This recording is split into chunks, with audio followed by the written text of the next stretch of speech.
রাজধানীতে বারবার ভূমিকম্পের পর শিক্ষার্থীদের নিরাপত্তায় হল সংস্কারের জন্য আজ থেকে 15 দিনের জন্য ঢাকা বিশ্ববিদ্যালয় বন্ধ ঘোষণা করা হয়েছে। নির্দেশনা অনুযায়ী হল ছাড়তে শুরু করেছে ঢাকা বিশ্ববিদ্যালয়ের শিক্ষার্থীরা। এদিকে নিরাপত্তার স্বার্থে হঠাৎ এমন সিদ্ধান্ত ইতিবাচক বলে মনে করছেন তারা। তবে যে সকল শিক্ষার্থী ঢাকার বাইরে যাবেন তারাই বের হচ্ছেন সকালবেলা। এই সিদ্ধান্ত ভূমিকম্পের আতঙ্ক থেকে শিক্ষার্থীদের মানসিক অবস্থার উন্নতি ঘটাবে বলে মনে করছেন অনেক শিক্ষার্থী। তবে যারা দূরের পথে যাত্রা করবেন তাদের যানবাহনের টিকিট সংগ্রহ করা কষ্টকর হবে বলে জানান তারা। আজ বিকেলের মধ্যে হল ছাড়ার নির্দেশ দিয়েছে কর্তৃপক্ষ। আগামী 6 ডিসেম্বর পর্যন্ত এই সিদ্ধান্ত কার্যকর থাকবে। বন্ধুরা সাইকোলজিক্যালি ভালো হবে, কারণ আমরা অনেক আতঙ্কে ছিলাম। কালকেও প্লেন উড়ে গেছে আকাশ দিয়ে, সবাই আতঙ্কে মাঠে নেমে আসছে। আমরা যারা আটতলায় থাকি বা উপরের ফ্লোরে থাকি, আমরা নিচেও নামতে পারি না ভূমিকম্পের সময়, তো আমাদের জন্য এটা অনেক রিস্কি ছিল। মেয়েরা অনেক আর কি, কালকে তো 3 জন শামসুনার হলে পা ভেঙেছে।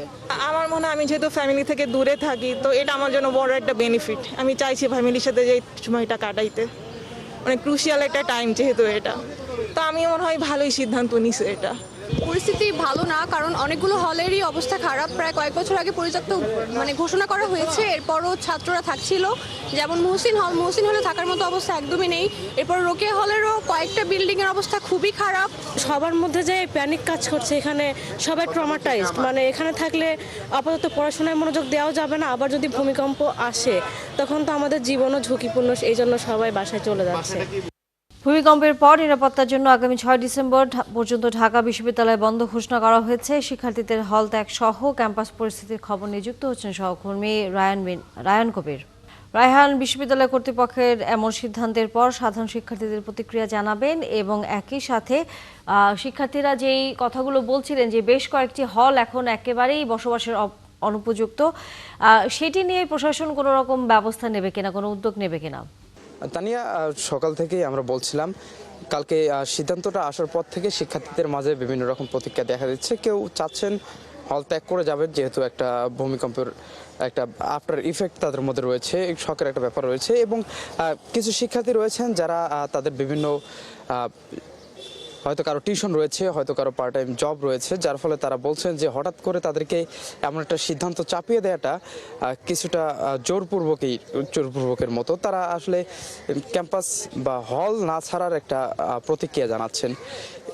এখানে ডাকসুর যে সকল নেতা আছেন বা হল সংসদের যে সকল নেতা আছেন, তারা তাদের পক্ষ থেকে বলছেন শিক্ষার্থীরা যদি চায় হলে থাকতে, তবে তারা সেটিকেই সমর্থন দেবেন এবং হলে থাকাটাকেই তারা প্রাধান্য দেবেন। এবং কেউ যদি চায়, তারা চলে যেতে চায়, তারা চলে যেতে পারবে। আমাদের সঙ্গে কিছু শিক্ষার্থী রয়েছে, আমরা একটু তাদের সঙ্গে কথা বলে জানবো এই যে ছুটিটা দেওয়া হলো বা সাডেন একটা সিদ্ধান্ত, এই সিদ্ধান্তটাকে আপনারা কিভাবে দেখছেন? ধরেন এটা দুইটা পয়েন্ট অফ ভিউ থেকে বলা যায়। যাদের ধরেন আমার মতো টিউশন নাই বা তেমন একটা কাজ নাই এই মুহূর্তে, তাদের ক্ষেত্রে এটা মানা যায়। কিন্তু ধরেন যেহেতু সামনে অ্যাডমিশন আছে, অনেকের এই মুহূর্তে টিউশন আছে, আর সবার আর্থিক অবস্থা একও না, সো তাদের ক্ষেত্রে এটা আবার একটু ডিফিকাল্ট হয়ে যায় যে এই মুহূর্তে হল ছেড়ে অন্য কোথাও উঠতে তো ভালো একটা খরচ আছে। এই জন্য ওদের ক্ষেত্রে আর কি এটা একটু সমস্যা হয়। বাট ওই দিক থেকে আবার ভূমিকম্পের দিক থেকে যদি আমরা চিন্তা করি, কাজ কখন হবে এটা তো কোনো ঠিক ঠিকানা নেই। সো ওই দিক থেকে চিন্তা করলে ঢাবির 2-1টা হল বাদে বেশিরভাগ হলের অবস্থা কিন্তু ভালো না। সো তাদের ক্ষেত্রে হিসাব করলে আবার এটা যুক্তি অবশ্যই আছে অফ করা। সো এটা দুই দিক থেকে বলা যায়। এই যে হলগুলোর সমস্যা, এটা তো দীর্ঘদিনের একটা সমস্যা ছিল এবং প্রশাসন মোটামুটি আগে থেকেই জানতো ব্যাপারগুলো। এই ব্যাপারে তারা দীর্ঘদিন ধরে কোনো সিদ্ধান্ত না নিয়ে এভাবে চালিয়ে আসছিল। এই জিনিসটাকে আসলে আপনারা শিক্ষার্থী হিসেবে কীভাবে দেখছেন? এখন এটা তো আমাদেরকে এতদিন মূলা ঝুলাই রাখছে। বিষয়টা এমন, আপনারা দেখতেই পাচ্ছেন দেশের অবস্থা কী ছিল এতদিন। বাজেট যা ছিল তারা নিজেদের পকেটে ঢুকাবে নাকি আমাদের কথা চিন্তা করবে? তারা তো সবসময় নিজেদের কথাই চিন্তা করে। এই যে আমাদের যা আছে এতদিন যারা ছিল, এই যে হাজার হাজার কোটি টাকা দুর্নীতি করছে, এইখান থেকেও তো করছে, নাহলে মহসিন হল আরও অনেক আগেই পরিত্যক্ত করার কথা। কিন্তু তারা ওই যে সংস্কার জোড়াতালি দিয়ে এটা চালাইতেছে নিজেদের পকেট বাঁচানোর জন্য, এই আর কি। আরেকটা ব্যাপার, এই যে হল ছাড়ার যে নির্দেশটা, এটাতে আসলে হল সংসদের যে সকল নেতৃত্বরা আছে তারা কি বলছেন, তারা কিভাবে দেখছেন? হল সংসদের বেশিরভাগই তো এটা সমর্থন করছে যে হল ছাড়া উচিত, যেহেতু সেফটি একটা বড় ইস্যু এখানে। আর তাদের দায়িত্ব স্টুডেন্টের, যেহেতু তারা স্টুডেন্টের প্রতিনিধি, তাদের দায়িত্ব হচ্ছে কি স্টুডেন্টের সিকিউরিটি এনশিওর করা। সো সেক্ষেত্রে তারা অবশ্যই এটাকে ম্যাক্সিমামই এটা সিদ্ধান্তটাকে স্বাগত জানিয়েছে। এইটা হচ্ছে কথা। তানিয়া, যেমনটি শুনছিলেন, শিক্ষার্থীরা বলছেন যে দীর্ঘদিনের একটা সমস্যা ছিল আমাদের হলগুলোর যে দুরবস্থা, এই দুরবস্থাকে দুরবস্থাগুলোকে দূর করার জন্য প্রশাসনের দীর্ঘদিন কোনো পদক্ষেপ না থাকার ফলে হঠাৎ করে এমন একটি সিদ্ধান্ত শিক্ষার্থীদের উপর চাপিয়ে দেওয়ার মতো হলো। এই ছিল সর্বশেষ ঢাকা বিশ্ববিদ্যালয় থেকে আমার কাছে। ধন্যবাদ রায়হান কবির। নিশ্চয়ই ফিরবো আমরা পরবর্তীতে আবার ঢাকা বিশ্ববিদ্যালয়ের খবর জানবার জন্য। দর্শক সহকর্মী রায়হান কবির ছিলেন এতক্ষণ ঢাকা বিশ্ববিদ্যালয় থেকে। ভূমিকম্পের পর নতুন করে সামনে এসেছে জাহাঙ্গীরনগর বিশ্ববিদ্যালয়ের নবনির্মিত হলগুলোর নির্মাণে অনিয়মের চিত্র। বাইরে থেকে সুন্দর দেখালেও দুর্বল নির্মাণের কারণে শিক্ষার্থীরা আছেন ঝুঁকির মুখে। তাদের অভিযোগ, ঠিকাদারদের অনিয়ম, নকশায় গরমিল আর অস্বচ্ছ ব্যয়ের বিষয়গুলো ধরিয়ে দিলেও নীরব বিশ্ববিদ্যালয় প্রশাসন। রায়ান বিন আমিনের তথ্যছবিতে বিস্তারিত। শুক্রবারের ভূমিকম্পের পর দেখা গেছে জাহাঙ্গীরনগর বিশ্ববিদ্যালয়ের শহীদ তাজউদ্দিন আহমেদ হল, কাজী নজরুল ইসলাম হল, ফজিলাতুন্নেসা হল সহ পুরনো দুটি হলের দেয়ালে ফাটল দেখা দিয়েছে, খসে পড়েছে প্লাস্টার। অথচ সবুজে মোড়ানো জাবি ক্যাম্পাসে গড়ে ওঠা নবনির্মিত এই হলগুলো বাইরে থেকে দেখতে যতটা সুন্দর, ভেতরটায় ততটাই দুর্বল। শিক্ষার্থীরা জানান, বৃষ্টি হলেই রুমে পানি ঢুকে যায়, ঝড় হলে টাইলস খুলে পড়ে, লিফটগুলো আটকে যায় মাঝে মধ্যে। তারা আরও জানান, দীর্ঘদিন ধরে হল নির্মাণে ঠিকাদারি অনিয়ম এবং তদারকির অভাব নিয়ে অভিযোগ ছিল। ভূমিকম্প সেই অনিয়মের প্রমাণ সামনে এনেছে। আমাদের 9 তলার বি ব্লকের একটা করিডোরে একটা বড় সড় ধরনের ফাটল দেখা দিয়েছে। এই ফাটলের কারণে আমরা শিক্ষার্থীরা মোটামুটি আতঙ্কিত অবস্থায় আছি। এর প্রেক্ষিতে আমাদের পিডি সাহেব বললেন যে এটা অ্যাজ ইউজুয়াল হতেই পারে, এটা চিন্তার কোনো কারণ নেই। 1000 স্টুডেন্ট এই হলগুলোতে এখন পর্যন্ত থাকতেছে, তো তাদের এই জানমালের একটা ব্যাপার স্যাপার আছে। এখন এগুলো নিয়ে আমরা আসলে স্টুডেন্টরা খুবই চিন্তিত। 2019 সালে 6টি হলে নির্মাণ কাজ শুরু হওয়ার সময় থেকে দুর্নীতির অভিযোগ ওঠে। ডিপিপি অনুযায়ী 6টি হলে পাইল ফাউন্ডেশন হওয়ার কথা থাকলেও করা হয়েছে ম্যাট ফাউন্ডেশন, যার ভিত্তি দুর্বল। এতে প্রতিটি হলে কমপক্ষে 2.5 কোটি টাকা করে কম খরচ হয়েছে। অর্থাৎ 6 হলে অন্তত 16 কোটি টাকা উদ্ধৃত হলেও হলের বাজেটে পুরো টাকাই খরচ দেখানো হয়েছে। এছাড়া 6টি হলের জন্য আলাদা নকশা করার কথা থাকলেও 2টি নকশায় তৈরি করা হয়েছে 6 হল। এই অন্তর্বর্তীকালীন সরকারের সময়ও আমরা বারবার বিশ্ববিদ্যালয়ের প্রশাসনকে জানিয়েছিলাম, আমরা যারা অতীত থেকে আন্দোলন করে আসছি এই দুর্নীতির বিরুদ্ধে, যে আপনারা এই ব্যাপারে তদন্ত করেন, আপনারা ব্যবস্থা নেন। কিন্তু বিশ্ববিদ্যালয়ের প্রশাসন এখন পর্যন্ত তেমন কোনো ব্যবস্থা নেয়নি। ভূমিকম্পে আমরা দেখলাম যে আমাদের ক্যাম্পাসের যত পুরনো হলগুলো আছে সেগুলোতে ফাটল ধরলো না। অনেক পুরনো হল, আলবেরুনির মতো পুরনো হল, মীর মুশাররফের মতো পুরনো হলগুলো তো আমরা ভূমিকম্পের কেমন প্রকোপ আসলে ওখানে লক্ষ্য করতে পারি নাই, কিন্তু আমরা লক্ষ্য করলাম নতুন হলগুলোতে সাথে সাথে আসলে ফাটল ধরেছে। এটা আমাদেরকে বারংবার বুঝিয়ে দেয় যে আসলে যত টাকা দিয়ে আসলে এটা করার কথা ছিল তত টাকা আসলে করেনি, সেখান থেকে দুর্নীতি হয়েছে। বিশেষজ্ঞরা বলছেন, এখন নিম্নমানের কাজের ফলাফল ভোগ করছেন শিক্ষার্থীরা। বিল্ডিং এর কন্ট্রাক্টররা মানসম্পন্ন হয়নি, ডিজাইন মতো করতে পারেনি, আর একটা হচ্ছে যারা বুঝে নিয়েছে কাজটা তারাও কন্ট্রাক্টরের কাছ থেকে ঠিকমতো কাজটা বুঝে নেয়নি। আর যেসব শিক্ষক ও কর্মকর্তারা নির্মাণ অনিয়মের সাথে জড়িত, তাদের বিরুদ্ধে কোনো তদন্তই করেনি বিশ্ববিদ্যালয় প্রশাসন। সতর্কতার সাথে আগাচ্ছি। একটি চলমান প্রকল্পে হচ্ছে যে বিশ্ববিদ্যালয়ের পক্ষে তদন্ত কার্যক্রম হচ্ছে যে আনুষ্ঠানিকভাবে নেই। শুধু আবাসিক হল না, লাইব্রেরি, অনুষদ ভবন, শিক্ষক কোয়ার্টার সহ অন্যান্য ভবন নির্মাণে হওয়া দুর্নীতির বিচারও চেয়েছেন শিক্ষক শিক্ষার্থীরা। হাসিবা আলী বর্ণা, ৭১। ইউরেশিয়ান ইন্ডিয়ান এবং বার্মা মাইক্রোপ্লেটের সংযোগস্থলের খুব কাছাকাছি হওয়ায় ভূমিকম্পের ঝুঁকি বাড়ছে রংপুরে। এই ঝুঁকি আরও মারাত্মক করেছে অপরিকল্পিত নগরায়ন এবং ডেভেলপার কোম্পানিগুলো নিয়মের তোয়াক্কা না করে বহুতল ভবন নির্মাণ। শাহিন আলমের ক্যামেরায় মাহবুব সুমনের রিপোর্ট। রংপুরে অনুমোদনহীন মমতা প্রপার্টিজের একটি অবৈধ অবকাঠামো। সাবেক মেয়র এটি ভেঙে ফেলার নির্দেশ দেন, কিন্তু রহস্যজনকভাবে কর্মকর্তারা ভবনটি ভাঙেনি। পার স্কয়ার ফিটে যে প্ল্যান পরিকল্পনা, এটা দেখে আমাদের পছন্দ হয়। তারপরে যে ডিলিং এগ্রিমেন্টটা থাকে, এভাবে আমরা ওনাদের কাছ থেকে নিয়ে নিই ফ্ল্যাটটি। এখানে ওনারা কনস্ট্রাকশন করছে, এটা সমস্ত অবৈধভাবে করছে, এটার কোনো অনুমোদন নাই। রংপুর সিটি কর্পোরেশনের আর্থিক অনিয়মের কারণেই এসব অবৈধ দালান তৈরি, অভিযোগ সাধারণ মানুষের। রাস্তা দিয়ে তারা 10তলা বিল্ডিং তৈরি করছে, এটা আসলে মোটেও ঠিক হয়নি। প্রশাসন প্লাস দুর্নীতি দমনের দৃষ্টি আকর্ষণ করছি যেন অতি সত্বর এই দুর্নীতির বিরুদ্ধে দ্রুত সময়ের মধ্যে ব্যবস্থা নেয়। আওয়ামী লীগের এক নেতা মাত্র 6 ফিট রাস্তায় 9তলা ভবনের প্রভাব খাটিয়ে অনুমোদন নেওয়ার কথা অবলীলায় স্বীকার করলেন। নগর উন্নয়নে তো অনেক কিছুই আছে ভাই, স্পেসিফিক ভাবে দিলে তো অনেক কিছু হবে ভাই। আমি রিকোয়েস্ট করবো আপনাকে এইটুকুই। বিশেষজ্ঞরা মনে করছেন আর্থিক সুবিধার কারণেই রংপুরকে এক ভয়ানক ঝুঁকিপূর্ণ নগরীর দিকে ঠেলে দেওয়া হচ্ছে। ঘুষ বা এই যে বাণিজ্য যেগুলো হয় এগুলো যতক্ষণ পর্যন্ত সিটি কর্পোরেশন থেকে বা প্রপার প্ল্যানিং এর অথরিটি থেকে নির্মূল না করা যাবে ততক্ষণ পর্যন্ত আমরা একটা ভালো আরবানাইজেশনের আশা করতে পারি না। অপরিকল্পিতভাবে যে বিল্ডিংগুলো নির্মাণ হচ্ছে এটা রংপুর শহরের জন্য, রংপুর সিটির জন্য ভবিষ্যতে এটার একটা প্রভাব পড়বে। মাস্টার প্ল্যান পাশ না হওয়ার দোহাই দিয়ে এবং আর্থিক লেনদেনের অভিযোগ অস্বীকার করলেও সবকিছু দেখে শুনে অবগত হয়েও রহস্যজনকভাবে নিশ্চুপ রয়েছে রংপুর সিটি কর্পোরেশন। পদ্মবতী আমাদের এই মাস্টার প্ল্যানটা এখনো গেজেট হয়নি, আর গেজেট না হওয়ার কারণে আমরা সেই গাইডলাইন অনুযায়ী বর্তমানে আমরা উন্নয়ন কাজ করতে পারতেছি না। নগরবাসী মনে করেন অপরিকল্পিত নগর তৈরির দায় রংপুর সিটি কর্পোরেশন কোনোভাবেই এড়াতে পারে না। মাহবুব সুমন, ৭১, রংপুর। দেশে এখন আলোচনার কেন্দ্রে রয়েছে ভূমিকম্প।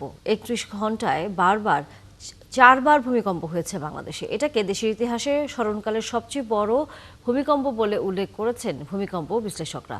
কেন হয় ভূমিকম্প?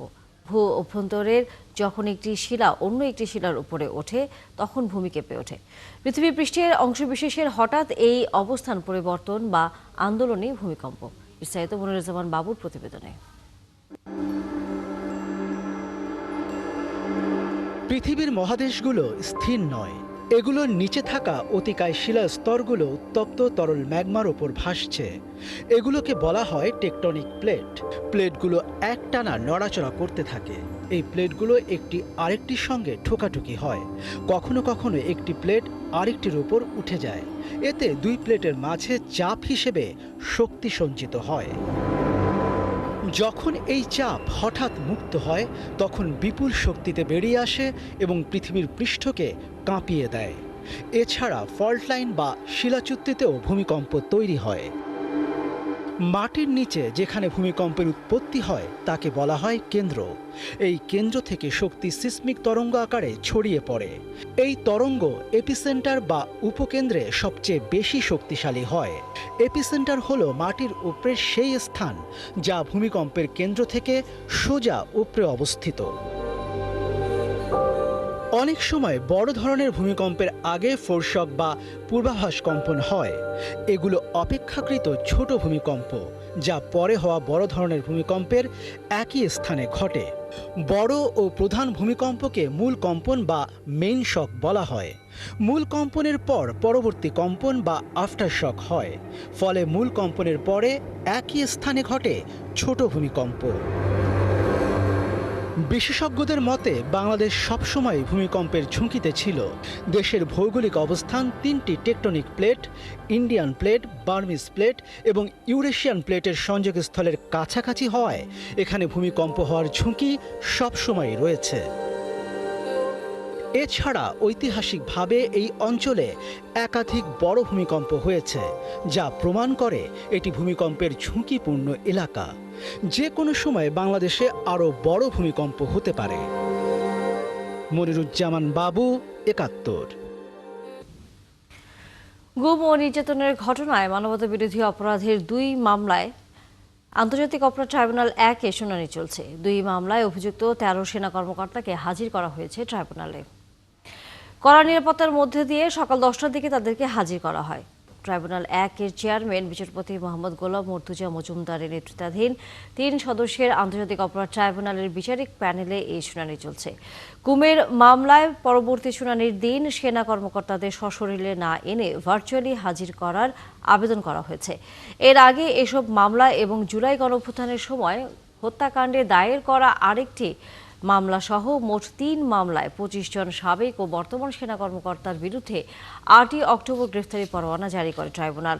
পরবর্তীতে সেনাবাহিনীর হেফাজতে থাকা 15 কর্মকর্তাকে 22শে অক্টোবর সকালে সাধারণ পোশাকে বিশেষ প্রিজন ভ্যানে করে ট্রাইব্যুনালে আনা হয়। শুনানি শেষে তাদের কারাগারে পাঠানোর নির্দেশ দেয় ট্রাইব্যুনাল।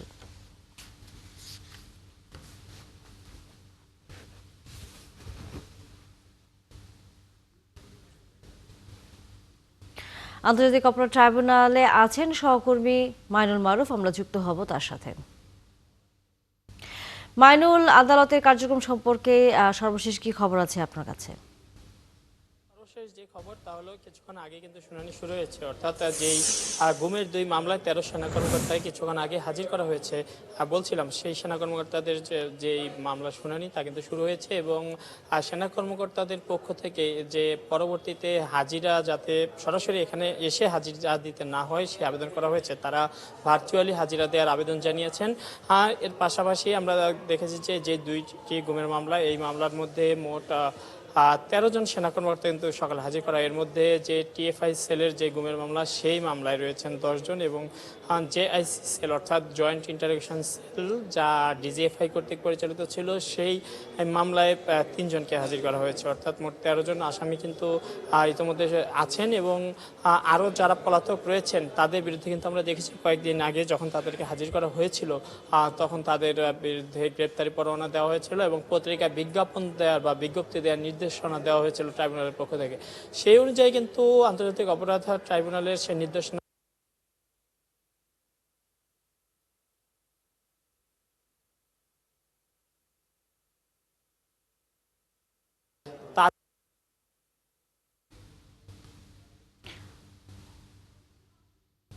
যে অভিযোগ গঠন, এই অভিযোগ গঠনের বিষয়ে হয়তো কবে হবে সেই তারিখটি হয়তো নির্ধারণ করা হতে পারে। এছাড়া আমরা আজ কিন্তু আরও কয়েকটি মামলা রয়েছে, তার মধ্যে চানখারপুলে যে 6 জনকে হত্যা সেই মামলায় আমরা সর্বশেষ যেদিন বলছিলাম যে সেই মামলায় কিন্তু সর্বশেষ সাক্ষীর সাক্ষ্য গ্রহণ হয়েছিল মামলার তদন্ত কর্মকর্তার এবং সেই তদন্ত কর্মকর্তাকে কিন্তু আজকে স্টেট ডিফেন্স সহ আসামিদের যেই আইনজীবী রয়েছেন তারা কিন্তু আজকে জেরা করতে পারেন এবং এই জেরা যদি আজ শেষ হয় হয়তো তার রায় যুক্তিতর্কের দিকে যাবে এই মামলাটি। তবে আজকে জেরা শেষ না হলে আরেকটি দিন দেওয়া হবে, আরও কয়েকটি যতদিন লাগে জেরা চলবে, তারপর যুক্তিতর্ক এবং পরে কিন্তু যুক্তিতর্ক উপস্থাপন শেষে রায়। এবং ইতিমধ্যে কিন্তু আন্তর্জাতিক অপরাধ ট্রাইব্যুনালে একটি মামলার কিন্তু রায় হয়েছে। সাবেক প্রধানমন্ত্রী যিনি জুলাই গণঅভ্যুত্থানের পর পালিয়ে গেছেন তার মামলা কিন্তু তাদের অনুপস্থিতিতেই বলা যায় যে তাদেরকে বারবার ট্রাইব্যুনালে হাজির করার নানা রকম আইনি নির্দেশনা দেওয়ার পরে তারা যখন হাজির হয়নি তাদের অনুপস্থিতি বিচার হয় এবং তাকে সাবেক প্রধানমন্ত্রী শেখ হাসিনা এবং আসাদুজ্জামান খামালকে কিন্তু মৃত্যুদণ্ড দেওয়া হয়। এই ধারাবাহিকতায় জুলাই গণহত্যা অন্যান্য মামলাগুলোও কিন্তু এগিয়ে চলছে। আবু সাইদের মামলারও কিন্তু প্রায় শেষের দিকে, আর এর পাশাপাশি চানখারপুলের মামলাও শেষের দিকে। এর বাইরে আমি যদি বলি যে সেনা কর্মকর্তাদের ইতিমধ্যে যে তোলা হয়েছে এজলাসে এবং সেখানে কিন্তু শুনানি শেষ হয়েছে এবং কিছুক্ষণের মধ্যেই হয়তো তাদেরকে আবারও নিচে নামিয়ে আনা হবে। হয়তো তাদের শুনানি শেষ পর্যন্ত অন্যান্য যে আসামিরা রয়েছেন তাদেরও কিন্তু একে একে তোলা হচ্ছে, যেহেতু 2টি মামলা এবং 2 মামলার আসামিদের কিন্তু নেওয়া হলো এবং 2টি মামলায় পরবর্তী কি হয় তো আমরা ভেতরে যখন যাব লাইভ শেষ করে তখন পরবর্তী তথ্য নিশ্চয়ই তখন আপনার হাতে আর অনেক তথ্য আসবে, আমরা আবারও তখন ফিরবো আপনার কাছে। মাইনুল মারুফ, ধন্যবাদ আপনাকে এখনকার মতো। দর্শক সহকর্মী মাইনুল মারুফ ছিলেন আন্তর্জাতিক অপরাধ ট্রাইব্যুনাল থেকে। আওয়ামী লীগের হাতে কোনোদিন গণতন্ত্র নিরাপদ ছিল না বলে মন্তব্য করেছেন বিএনপির স্থায়ী কমিটির সদস্য ডক্টর আব্দুল মঈন খান। শনিবার বিকেলে চাঁদপুরের কচুয়া সরকারি ডিগ্রি কলেজ মাঠে আয়োজিত উপজেলা বিএনপির জনসভায় তিনি এই মন্তব্য করেন। তিনি বলেন, ফ্যাসিস্ট আওয়ামী লীগ ভোটের অর্থই পরিবর্তন করে ফেলেছিল। গণতন্ত্র কোনোদিন তাদের হাতে নিরাপদ ছিল না, এজন্যই তারা লজ্জায় মাথা নত করে দেশ থেকে পালিয়ে যেতে বাধ্য হয়েছে। এ সময় চাঁদপুর 1 আসনে দলীয় মনোনীত প্রার্থী আনম এহসানুল হক মিলন বলেন, ষড়যন্ত্র এখনো বন্ধ হয়নি, এই ষড়যন্ত্র রুখে দিতে সবাইকে ঐক্যবদ্ধ থাকতে হবে। আওয়ামী লীগের সেই কথা আমার ভোট আমি দিব, যাকে খুশি তাকে দিব, সেটাকে পরিবর্তন করে তারা কি করলো, আমার ভোট আওয়ামী লীগ, আওয়ামী লীগের ভোট আমার ভোট আমি দিব, দিনের ভোট রাতে দিব। সংসদে সংরক্ষিত নারী আসনে সরাসরি নির্বাচনের দাবি তুলেছেন বরিশালের সচেতন নারীরা। এছাড়া প্রার্থী বাছাইয়ের ক্ষেত্রে তারা সবার আগে তাদের অধিকার বাস্তবায়নের কথা ভাবছেন। তারা জানান, দীর্ঘ বছরের ভোটারবিহীন নির্বাচন দেখে আসায় বিশেষ করে নতুন নারী ভোটাররা ভোটের দিনের পরিবেশের কথাও বলছেন। বিধান সরকারের প্রতিবেদন। বরিশালের নারী ভোটারদের সাথে কথা বলার সময় ঘুরে বারবার আসে নারী সুরক্ষার বিষয়টি। তারা মনে করেন প্রার্থী বা দল তাদের ইশতেহারে সুরক্ষার বিষয়টি যুক্ত করবে। যারা নারীদের সুরক্ষার জন্য ভাববে এই করবে, আমরা ওইরকম একটা প্রার্থী যাচাই করব। কোনো প্রকার বাধা যেন সৃষ্টি না হয়, একদম নিরিবিলি গিয়ে যেন নিজের যারা ইচ্ছা তারে দিতে পারি, এটাই চাই। আমাদের শিক্ষা ব্যবস্থাকে এবং নারীদের ক্ষেত্রে সবকিছু ভালো করতে পারবে, আমি তাদেরকে চাই। একটা সরকার অবশ্যই আমাদের দরকার, যেটা আমাদের জন্য সেফটি দিতে পারবে। আর কর্মজীবী নারী ভোটাররা চাচ্ছেন কর্মক্ষেত্রে নিরাপত্তা আর নিশ্চয়তা। তারা এও মনে করেন নির্বাচনের মাধ্যমে যে দলের প্রার্থীরা তাদের আশ্বস্ত করতে পারবেন তারা সেই প্রার্থী বেছে নেবেন। উন্নয়নের ক্ষেত্রে সামগ্রিকভাবে দেশের একটা অবস্থানকে ভালো করবে। এখন যে অবস্থা আছে মোটামুটি ভালো আছে, সেইভাবেই আমরা থাকতে চাই, যাতে আমাদের চাকরির ক্ষেত্রে কোনো সমস্যা না হয়। এদিকে জেলায় 6টি সংসদীয় আসনের মধ্যে কেবল বাসদ থেকে বরিশাল সদর আসনের জন্য মনীষা চক্রবর্তী একমাত্র নারী প্রার্থীর তালিকায় আছেন। তিনি জানান দীর্ঘদিন তিনি বরিশালের মানুষের নানা সামাজিক আন্দোলনের সঙ্গে আছেন, তাই আগামী নির্বাচনে সাধারণ মানুষও তার সঙ্গে থাকবে। আমরা তো নারীদের অধিকার নিয়ে সবসময় বরিশালে নারীদের জন্য এখানে day care centre, public toilet, কর্মজীবী নারী হোস্টেল এবং নারীদের জন্য একটা ভালো পরিবেশ, এটা নির্মাণের আন্দোলন সবসময় করে এসেছি। সংসদে নারীদের জন্য সংরক্ষিত আসনে সরাসরি নির্বাচনের দাবি তুলেছেন বরিশালের নারীরা। এর মধ্যে বরিশাল জেলায় নারী আসনে ভোটের ব্যবস্থা থাকার দাবি নিয়ে জরিপ কার্যক্রম শুরু করেছে বাংলাদেশ মহিলা পরিষদ। মনোনয়ন ভিত্তিক যেটা হচ্ছে যে সংরক্ষিত আসনে, সেই মনোনয়ন না, সরাসরি জনগণের সরাসরি নির্বাচনের মাধ্যমে আমরা চাচ্ছি। এ বিষয়ে আমাদের একটা জরিপ চলছে মহিলা পরিষদের সারা দেশব্যাপী। বরিশালের 6টি আসনে এবার 11,13,266 জন নারী ভোটার ভোট দেবার তালিকায় রয়েছে, যা পুরুষ ভোটারের চেয়ে মাত্র 27,033 ভোট কম। বিধান সরকার, 71, বরিশাল। ভরা কৃষি মৌসুমে সারের সংকট দেখা দিয়েছে জয়পুরহাটে। খুচরা ব্যবসায়ীদের অভিযোগ, ডিলাররা সরবরাহ বন্ধ করে দেয়ায় এই সংকট দেখা দিয়েছে। সেই সুযোগে 200 থেকে 300 টাকা অতিরিক্ত দামে সার বিক্রি করতে হচ্ছে। কোনো সময় সার দেওয়া যাচ্ছে না। আর কৃষকরা বলছেন আলু রোপণ শুরু হয়েছে, এখন সার সংকট দেখা দিলে সংকটে পড়বে উত্তরাঞ্চলের চাষাবাদ। মজিম হোসেনের তথ্যছবিতে বিস্তারিত। জয়পুরহাটে সারের বাজারে দেখা দিয়েছে তীব্র সার সংকট। আগাম আলু রোপণ শুরু হলেও ন্যায্য দামে সার পাওয়া যাচ্ছে না বলে অভিযোগ কৃষকের। আর খুচরা ব্যবসায়ীরা বলছেন সরবরাহ বন্ধ থাকায় তারা বিপাকে পড়েছেন। কৃষকরা জানান ডিলার ও কৃষি বিপণন বিভাগের দুর্বল ব্যবস্থাপনার সুযোগে কিছু অসাধু ব্যবসায়ী 200 থেকে 300 টাকা বস্তা প্রতি বেশি দাম নিচ্ছে। কোনো না কোনো এলাকায় সেটাও পাওয়া যাচ্ছে না। সারটা এত হয়রান হওয়া, 3-4 দিন 5 দিন হয়রান হওয়ার পর আজকে 6 বস্তা সার পাচ্ছি। ফসল মনে করেন বিঘাকে 8 মণ 9 মণ করে ধান আছে, এরা বেঁচে আলু আমো না সার কিনবো না খাবো। সিন্ডিকেট করতেছে, কৃষকদের দল সারলিবাদ আছে, হয়তো বেচে না, দিচ্ছে 2 বস্তা। খুচরা ব্যবসায়ীদের অভিযোগ সরবরাহ বন্ধ রেখে বাজার নিয়ন্ত্রণ করছে ডিলাররা। আর ডিলাররা বলছেন এই দায় কৃষি বিপণন অব্যবস্থাপনার। এখানে যারা বিসিআইসি ডিলার আছে তারা আমাদেরকে বরাদ্দ অনেক কম দেয়। তাদের কাছে যে বরাদ্দটা থাকে সেই বরাদ্দের যে অংশটা থাকে আমরা লাইসেন্সবিহীন, আমাদের যে লাইসেন্স আছে লাইসেন্স ছাড়া যে দোকানগুলো আছে সেই দোকানগুলো তারা বেশি দামে বিক্রি করে, তখন এটা বিভিন্নভাবে কৃষক হয়রানি হয়। আমরা তো তাদেরকে নির্ধারিত মূল্যেই দেওয়া হচ্ছে, কিন্তু তারা নিয়ে যায় কে কি দামে বেচতেছে আমরা তো বলতে পারবো না। এদিকে কৃষি বিপণন কর্মকর্তা জানান তারা শুধু প্রাইস মনিটরিং করেন, বিতরণ ও মজুতের পুরো তদারকি করে কৃষি সম্প্রসারণ অধিদপ্তর। কৃষকের কাছ থেকে কিছুটা অভিযোগ আসছে যে তাদেরকে বেশি দামে সার ক্রয় করতে হচ্ছে। এ বিষয়ে আমরা আমাদের কৃষি বিপণন অধিদপ্তর থেকে যে সকল ব্যবসায়ীদের কৃষি বিপণন লাইসেন্স দেওয়া রয়েছে এবং সার বিক্রয় করছে তাদের দোকান আমরা নিয়মিত মনিটরিং করছি। এই বিষয়ে কৃষি সম্প্রসারণ অধিদপ্তর জানায় বাজার শৃঙ্খলায় ফিরিয়ে আনা তাদের লক্ষ্য। অতিরিক্ত দামে সার বিক্রির প্রমাণ পেলে কঠোর আইনানুগ ব্যবস্থা নেওয়া হবে। বিসিআইসি বা বিএডিসি ডিলার যদি সরাসরি কৃষক ভাইয়ের কাছে দাম বেশি চায়, সেজন্য তাৎক্ষণিক সেই নাম্বারে ফোন দেয়। আমাদের কৃষি অফিসের লোকজন সার্বক্ষণিকভাবে প্রস্তুত আছে, তারা সেখানে যে প্রয়োজনীয় ব্যবস্থা গ্রহণ করবে। আর জেলা প্রশাসক বলছেন খুচরা সার ডিলাররা সার বিক্রয়ের নিয়ম না মানায় সরকারের এমন সিদ্ধান্ত। আর কৃত্রিম সংকট তৈরি করে অধিক দাম নেওয়ার প্রমাণ মিললেই নেওয়া হবে কঠোর ব্যবস্থা। যতটুকু আমাদের অ্যাসেসমেন্ট এবং সরকার থেকে যে বরাদ্দ এবং সরকারের কাছে যে পরিমাণ সার আমদানি করা আছে বা যেটা আমদানি পাইপলাইনে আছে, কোথাও আমাদের সারের কোনো ঘাটতি নাই। নিয়ন্ত্রক সংস্থার সক্রিয় ভূমিকা ছাড়া সারের বাজারে শৃঙ্খলা ফেরানো সম্ভব নয়। কৃষি বিভাগের দ্রুত পদক্ষেপ ও তদারকি বাড়ানোই পারে এই অস্থিরতা কমাতে। শরীফ আজাদ প্রীতম, 71। কোটি কোটি টাকা, এই অঙ্ক কোনো ব্যবসায় নয়, কোনো দুর্নীতিরও নয়। জনগণের করের টাকায় কেনা সেই ভারী যানবাহনের মূল্য যা সিটি কর্পোরেশনের মাতোয়াইল ল্যান্ডফিল্ডে ঠাঁই দাঁড়িয়ে আছে আর মৃত্যুর প্রহর গুনছে। যে শহরের বর্জ্য ব্যবস্থাপনার গতি হওয়ার কথা ছিল দুর্বার, সেখানে নিজেই গতি হারিয়েছে এসব অতি প্রয়োজনীয় সরঞ্জাম। ফলে প্রতিনিয়ত ব্যাহত হচ্ছে বজ্র অপসারণ প্রক্রিয়া। সুমন মাহমুদের প্রতিবেদন। Matuail landfill, garbage truck, dumper, wheel loader, excavator, road grader, তালিকাটি দীর্ঘ। প্রতিটি নামই আমাদের মনে করিয়ে দেয় কঠিন বর্জ্য আনা নেয়া, টানা, পরিষ্কার করা বা লোড করার মতো গুরুত্বপূর্ণ কাজের কথা। কিন্তু এদের কারো ঠাঁই হয়েছে মাটির উপরে, আবার ভেঙে মিশে যাচ্ছে মাটির সাথে। বছরের পর বছর অযত্ন অবহেলায় পড়ে থাকায় এইসব ভারী যানবাহনের দিকে তাকালেই বোঝার বাকি থাকে না কোটি কোটি টাকার সম্পদ কিভাবে ধুলোয় মিশে যাচ্ছে। জরাজীর্ণ এসব যানবাহন কোনোটির চাকা পাংচার, আবার অনেক গাড়ির ইঞ্জিনে ধরেছে ধ্বংসের জং। সামান্য সংস্কারের অভাবে দিনের পর দিন পড়ে থেকে এদের ভালো পার্টসগুলো নষ্ট হচ্ছে।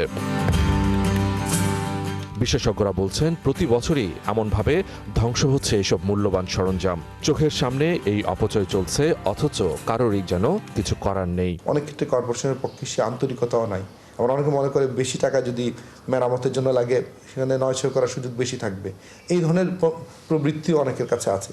তাহলে এইটার একটা উপর থেকে কর্পোরেশনের উপর থেকে একজনকে মনিটর করা দরকার যে বিষয়টা গুরুত্বপূর্ণ। কর্পোরেশনের অর্থের অপচয়, জনগণের ট্যাক্সের টাকার নয়ছয়, এটা কমানোর জন্য অবশ্যই দ্রুততার সাথে এই পুরো প্রক্রিয়াটাকে শেষ করতে হবে। কোটি কোটি টাকায় কেনা এসব যানবাহন মেরামত আর যত্নের অভাবে নষ্ট হচ্ছে। বছরের পর বছর ফেলে রাখা হয়েছে এসব ভারী যানবাহন। বর্জ্য পরিষ্কার করা, ঠেলে ফেলা কিংবা গাড়িতে লোড করার জন্য এই যানবাহনগুলো বিশেষভাবে ব্যবহৃত হয়। এমন অবহেলা আর অযত্নের সঠিক জবাব নেই ঢাকা দক্ষিণ সিটি কর্পোরেশনের কাছে। কিন্তু কিছু গাড়ি আমাদের আন্ডারে, কিছু গাড়ি যান্ত্রিকের আন্ডারে, কিছু গাড়ি পরিবহনের আন্ডারে। বর্জ্য ব্যবস্থাপনার সাথে গাড়িগুলি আমাদের সাথেই থাকা উচিত। অন্যদের কাছে থাকলে তো আমরা আসলে যখন দরকার তখন কিন্তু আমরা সেই কাজগুলি করতে পারছি না। সো এইটা আমরা অনুমোদন করিয়েছি যে আমাদের গাড়িগুলি যেন আমাদেরকে দিয়ে দেওয়া হয়। এটা এখন যদি প্রক্রিয়াজাত হয়ে ফাইনালি যদি আমরা ইমপ্লিমেন্ট করতে পারি, তাহলে হয়তো এই যে ভেহিকেল ম্যানেজমেন্ট যেটা আরও এফেক্টিভলি এবং যথাযথভাবে করতে পারবো বলে আমাদের মনে হয়। এই অবহেলার চাকা কি কোনোদিন ঘুরবে? জনগণের অর্থের এমন অপচয় কি বন্ধ হবে, নাকি কোটি কোটি টাকার এই ধ্বংসলীলা চলতেই থাকবে? সুমন মাহমুদ, ৭১, ঢাকা। রবীন্দ্রনাথ নজরুলের এই সোনার দেশে ক্যাশলেস সোসাইটি বাস্তবায়ন করা চ্যালেঞ্জ, তবে সবার সহযোগিতা নিয়ে সে লক্ষ্যে পৌঁছাতে চান বলে জানান বাংলাদেশের bank governor Hasan H Mansur. তিনি বলেন, দেশের আর্থিক খাতের উন্নয়ন খুবই হতাশাজনক এবং দুর্নীতির কারণে এর সুফল পাওয়া যাচ্ছে না। রাজধানীতে আয়োজিত এক অনুষ্ঠানে এমন কথা বলেন গভর্নর। অনুপ অধিকারী তরুণ জানাচ্ছেন বিস্তারিত। রাজধানীর হোটেল রেডিসনে আয়োজন করা হয় মাস্টার কার্ড এক্সিলেন্স অ্যাওয়ার্ড ২০২৫-এর, যেখানে জানানো হয় বাংলাদেশ ব্যাংকের নেয়া ক্যাশলেস সোসাইটি বাস্তবায়নে ভবিষ্যতেও সহযোগী হিসেবে কাজ করবে master card. Let us put our best effort, best energy to make Bangladesh a cashless country, and MasterCard will support you in all your endeavors. অনুষ্ঠানে আর্থিক খাতে দুর্নীতি ও সুশাসনের অভাব সহ নানা প্রতিবন্ধকতা তুলে ধরেন Bangladesh bank governor Hasan H Mansur. Financial সেক্টরের ডেভেলপমেন্ট খুবই হতাশাব্যঞ্জক, এটা বলতেই হবে, এবং এটার পেছনে গভর্নেন্স যেগুলো আছে, এটার পেছনে আমাদের রেগুলেটরি অনেক রেস্ট্রিকশনস আছে যেগুলো সিস্টেমের ডেভেলপমেন্টকে ব্যাহত করে। আমরা সেই রেগুলেটরি যে হিন্ডারেন্সগুলো আছে সেগুলোকে দূর করার জন্য চেষ্টা করব। আগামীতে টিকে থাকতে হলে ডিজিটাল লেনদেনের কোনো বিকল্প নেই বলেও জানান গভর্নর। ফাইন্যান্সিয়াল সেক্টর থেকে যে বেনিফিটটা একটা অর্থনীতিতে আসে, সেই বেনিফিটটা কিন্তু আমরা পাই না, বিকজ অফ আমাদের ফাইন্যান্সিয়াল সেক্টর অনেক ছোট, অনেক সমস্যা, অনেক abuse and corruption and misuse of allocation of resources, সব মিলিয়ে অ্যান্ড রেগুলেটরি ফেলিওর বা যেটাকে আমরা বলি বজ্র আধুনিক ফসকারি, আমরা রেগুলেটরি পয়েন্ট অফ ভিউ থেকে খুব টাইটলি করি, কিন্তু নিজ দিয়ে সবই হয়ে যায়। ব্যাংকগুলোর উদ্দেশ্যে আহসান এইস মনসুর বলেন, ভালো করলে পুরস্কার এবং খারাপ করলে তিরস্কার করবে বাংলাদেশ ব্যাংক। এবং আমরা বাংলাদেশ ব্যাংকের পক্ষ থেকেও আপনাদের পারফরমেন্সকে আমরা ইভ্যালুয়েট করব। আপনারা কে কোথায় কোন সেগমেন্ট অফ ডিজিটাল পেনিট্রেশন কে কোন লেভেলে আছে, কতখানি এগিয়ে করেছে অ্যাজ এন ইনস্টিটিউশন, এবং সেটাকে আমরা পুরস্কারও করব, তিরস্কারও করব। অনুপধিকারী তরুণ, ৭১, ঢাকা। দর্শক, এই মুহূর্তে আমরা যেতে চাই রাজধানীর শাহবাগে আবু সাইদ মিলনায়তনে এনসিপির সংবাদ সম্মেলনে ব্রিফিং করছেন আহ্বায়ক নাহিদ ইসলাম। আমরা যুক্ত হচ্ছি সেখানে।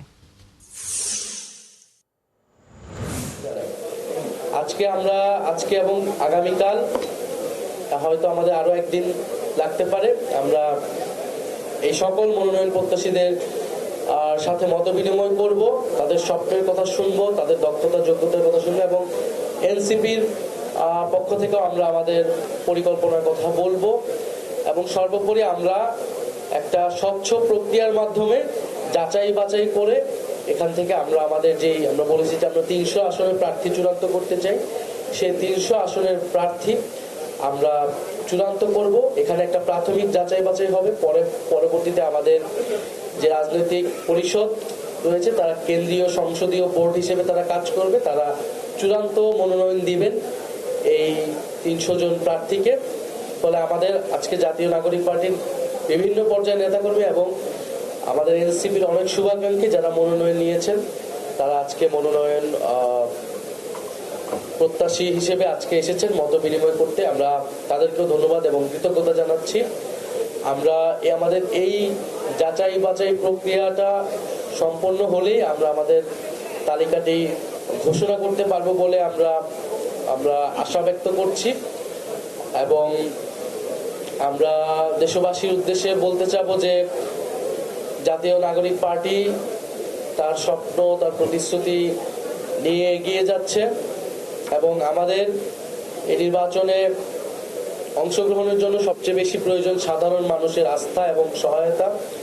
যেই সহযোগিতাটা আমরা সবসময় পেয়ে আসছি, সাধারণ মানুষের সহযোগিতাতেই এনসিপি এত দূর আসতে পেরেছে, এবং এনসিপি সামনের দিকে এগিয়ে যাবে মানুষের আস্থা এবং ভরসাতে। আমরা খুবই উদ্বেগ জানাচ্ছি যে নির্বাচনের জন্য যেই লেভেল প্লেইং ফিল্ড থাকার কথা, সেই ধরনের লেভেল প্লেইং ফিল্ড কিন্তু আমরা দেখতে পাচ্ছি না। আমরা অনেক আগের থেকে এটা বলে আসছিলাম যে বাংলাদেশের যে নির্বাচনী সংস্কৃতি, যে এখানে জবরদখল, প্রশাসনের দখল এবং টাকার ব্যবহার, কালো টাকার ব্যবহার, মাসেল পাওয়ারের ব্যবহার ইত্যাদি নির্বাচনের আমরা সবসময় দেখে এসেছি, শুনে এসেছি এর আগের সময়গুলোতে, এবং এর আগের ফ্যাসিবাদী সময়ে তো মানুষ ভোট দিতেও যেতে পারেনি। ফলে এইবারের নির্বাচন একটি গণতান্ত্রিক এবং স্বচ্ছ প্রক্রিয়া অনুষ্ঠিত হবে, এবং অনেক তরুণ এবং স্বপ্নবাজ দেশপ্রেমী মানুষরা সংসদে আসবে, এটা আমাদের প্রত্যাশা। তো সেটার জন্য যে এই নিরপেক্ষ সুষ্ঠু নির্বাচনের জন্য নির্বাচন কমিশনের এবং সরকার এবং প্রশাসনকে যে শক্ত অবস্থানে থাকা প্রয়োজন, সেটা আমাদের কাছে মনে হচ্ছে না। আমরা দেখতে পাচ্ছি যে বিভিন্ন দলের নেতাকর্মীরা তারা প্রকাশ্যে বলে বেড়াচ্ছে যে প্রশাসনকে কিভাবে দখল করতে হবে, প্রশাসনকে কিভাবে হাতে রাখতে হবে। ফলে এবং আমরা এর আগেও বলেছি যে সংস্কার প্রক্রিয়াকে, জুলাই সনদকে দর কষাকষি করে বাংলাদেশের বিভিন্ন রাজনৈতিক দল, যেই দলগুলো এখন মুখোমুখি দাঁড়িয়েছে, একসময় তারা বন্ধু ছিল, তারা 50 বছরের মধ্যে সবচেয়ে কঠোর অভিবাসন নীতি ঘোষণা করেছে ব্রিটিশ সরকার। অতিরিক্ত অভিবাসী নিয়ন্ত্রণেই এই কঠোর পদক্ষেপ নিয়েছেন স্বরাষ্ট্রমন্ত্রী শাবানা মাহমুদ। ইচ্ছে করলেই কেউ আর সহজে যুক্তরাজ্যে স্থায়ী হতে পারবেন না। ইমিগ্রেশন নীতিতে কঠোর এই পরিবর্তন অনেক বৈধ অভিবাসীর জন্য স্থায়ী বসবাসের পথকে আরও দীর্ঘ, কঠিন এবং অনিশ্চিত করে তুলেছে। 5 বছরের জায়গায় 10 থেকে 20 বছর পর্যন্ত করতে হবে অপেক্ষা। বিস্তারিত আরিফ মাহফুজের রিপোর্টে। যুক্তরাজ্যে গত 50 বছরের মধ্যে সবচেয়ে কঠোর ইমিগ্রেশন নীতি প্রস্তাব করেছে সরকার। নতুন ইমিগ্রেশন প্রস্তাবে অধিকাংশ ভিসাধারী ইনডেফিনিট লিভ টু রিমেইন পাওয়ার সময়সীমা 5 বছর থেকে বাড়িয়ে 10 বছর করার পরিকল্পনা করা হয়েছে। বেনিফিট গ্রহণকারীদের ক্ষেত্রে এই সময় হতে পারে 15 থেকে 20 বছর। Starting point for settlement will move from 5 years to 10. To ensure this is earned, new criteria will be added, which will act as a disqualifying bar for those who do not meet them. Firstly, the applicant must have a clean criminal record. Secondly, they must speak English to A-level standard. Thirdly, they must have made sustained national insurance contributions. And finally, they must have no debt in this country. এছাড়া NHS কর্মী, উচ্চ আয়ের আবেদনকারী ও উদ্যোক্তাদের দ্রুত settlement হওয়ার সুযোগ আগের মতোই থাকবে। Those who work in a public service, including doctors, teachers, nurses, would qualify after 5 years. Immigration নীতির এই পরিবর্তন অভিবাসীদের সুযোগ সুবিধায় বড় প্রভাব ফেলতে পারে বলে মনে করছেন আইনজীবীরা। তো তারা 5 ইয়ার্স রুটটা যে জিনিসটা ছিল এটাকে তারা এক্সটেন্ড করে 10 ইয়ার্স, 15 ইয়ার্স এবং 20 ইয়ার্স অথবা 30 ইয়ার্স ক্ষেত্রেও কিন্তু এক্সটেন্ড করতে পারে। স্কিল ওয়ার্কার ভিসায় অথবা সেটেলমেন্ট ভিসায় এসেছেন তাদের উপরে কিন্তু এই জিনিসটা একটা প্রভাব ফেলবে। The recent changes are extremely difficult for some people to settle and survive in this country, particularly people who came illegally and people who stayed, who are relying on public fund and who can't speak English. It's difficult for them to settle this country. তবে অভিবাসীরা বলছেন এমন কঠোর নীতির কারণে স্বপ্ন পূরণ থেকে বঞ্চিত হতে পারে লাখ লাখ অভিবাসী। খুবই একটা কঠিন একটা রুলস করছে, যে রুলসের কারণে বাঙালি, স্পেশালি বাঙালি কমিউনিটি অথবা এশিয়ান কমিউনিটি তারা তো সাংঘাতিকভাবে ক্ষতিগ্রস্ত হবে। সরকারের এমন কঠোর নীতি পালন করে ব্রিটেনে স্থায়ী হতে অনেকেই ঝরে যেতে পারেন। তবে চূড়ান্ত বিল পাশ হওয়ার আগে বিষয়গুলো আবারও বিবেচনা করার প্রত্যাশা অভিবাসীদের। আরিফ মাহফুজ, ৭১, লন্ডন। দর্শক, এই মুহূর্তে নির্বাচন কমিশনে আমরা যেতে চাই। সেখানে নির্বাচন কমিশনের সচিব কথা বলছেন, আমরা যুক্ত হচ্ছি সেখানে। আমরা বলেছি যে আমরা স্বাগত জানাচ্ছি এবং আসবেন, এবং আমরা আশা করি যে আমাদের এবারের যে free, fair, credible, participatory election যেটা হচ্ছে সেটা সম্পর্কে আমরা একটা ভালো রেজাল্ট পাবো। এবং কমনওয়েলথ সেক্রেটারি জেনারেল মহোদয় উনি স্পেসিফিক করে আমাদেরকে বলেছেন যে ওনার সদস্য সংখ্যা হচ্ছে 56টা দেশ, এবং আমরা যদি কোনো সহযোগিতা চাই সেটা ওনারা করার জন্যে প্রস্তুত আছেন। ইউকে আমাদেরকে সহযোগিতা করছে শুনে উনি খুশি হয়েছেন। আর আমাদের ল অ্যান্ড অর্ডার সিচুয়েশন সম্পর্কেও জানতে চেয়েছিলেন। আমরা বলেছি যে আমরা পরিস্থিতিগুলোকে, সারা দেশকে আমরা 3টা ভাগে, রেড, ইয়েলো এবং গ্রিন, এই জোনে আমরা ভাগ করছি, এবং সেই ভাগ করে আমরা ল অ্যান্ড অর্ডার সিচুয়েশনগুলোকে সামাল দিব।